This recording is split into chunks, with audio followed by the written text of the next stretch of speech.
Bonjour à toutes, nous allons parler cette fois d'un sujet difficile mais important, le financement des obsèques, que ce soit celle d'un proche ou bien les nôtres.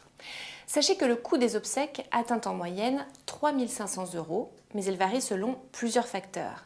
Qu'il s'agisse d'une inhumation ou d'une crémation, que vous choisissiez des pompes funèbres municipales ou bien privées, mais aussi selon les prestations demandées.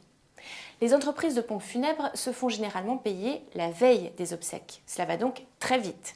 La plupart du temps, ce sont les proches qui avancent le montant, même s'il est possible de prélever jusqu'à 3 050 € sur le compte bancaire du défunt. Pour ne rien laisser au hasard, vous l'aurez compris, mieux vaut se préoccuper de ses obsèques de son vivant.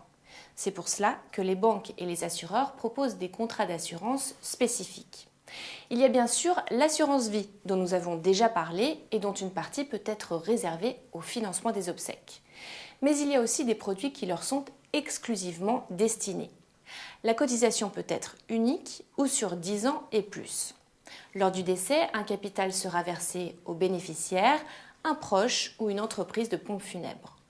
En plus de cela, certains organismes proposent des services complémentaires comme une assistance téléphonique pour les démarches administratives, une protection juridique, un assistant funéraire, voire même une garantie rapatriement ou des gardes d'enfants et d'animaux. Attention, il faut distinguer les contrats de financement qui, comme leur nom l'indique, ne servent qu'à couvrir les dépenses funéraires, des contrats d'organisation permettant de régler à l'avance tous les détails des obsèques. Ces derniers sont plus chers. Alors quand faut-il souscrire un contrat d'assurance obsèques? Comme pour tous les autres contrats d'assurance, plus vous serez âgé, plus la prime sera élevée. Néanmoins, les rendements de ces contrats ne sont pas aussi avantageux que ceux d'autres produits d'épargne. Rien ne sert donc de se précipiter. Sachez que la plupart des contrats fixent des conditions d'entrée entre 50 et 75 ans. Les personnes malades peuvent généralement y souscrire, sauf pour certaines compagnies qui réclament des questionnaires de santé. À bientôt sur Terra Femina.